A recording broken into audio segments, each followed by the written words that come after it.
I had a wheelchair, but never used it. Just, I would miss school trips because I didn't want to use it.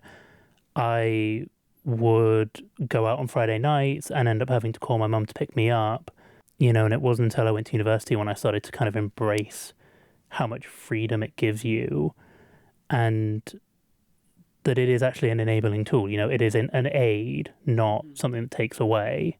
Because I remember I went to a concert I think it was my last year of my degree, and I didn't take the wheelchair. So I went from Northampton to London, no wheelchair, bus, train, whatever. I remember waking up the next morning, getting out of bed, and as I put weight on my feet, they just collapsed beneath me and I fell on the floor. And it was kind of that moment that made me think, I need the wheelchair now. And at the time, it was, gut-wrenching.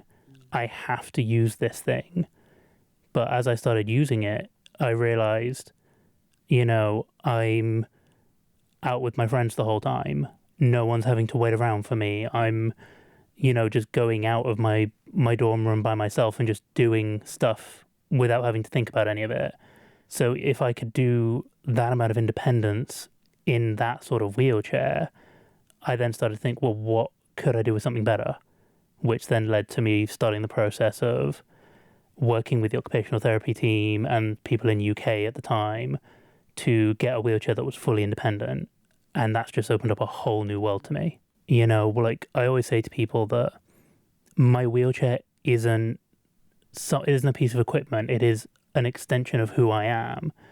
Even so much as I don't realize I'm doing something until the chair's reacted. And then suddenly I go, oh, I subconsciously stopped, or I moved my hips, or I did whatever I did to avoid something or to move the chair in a way that I'm not consciously thinking about, because it's now just a part of who I am. And I really think that that's kind of the message I want out of this, is that these disability aids and these pieces of equipment, when you need them, they can be very liberating, even if they have that stigma behind them.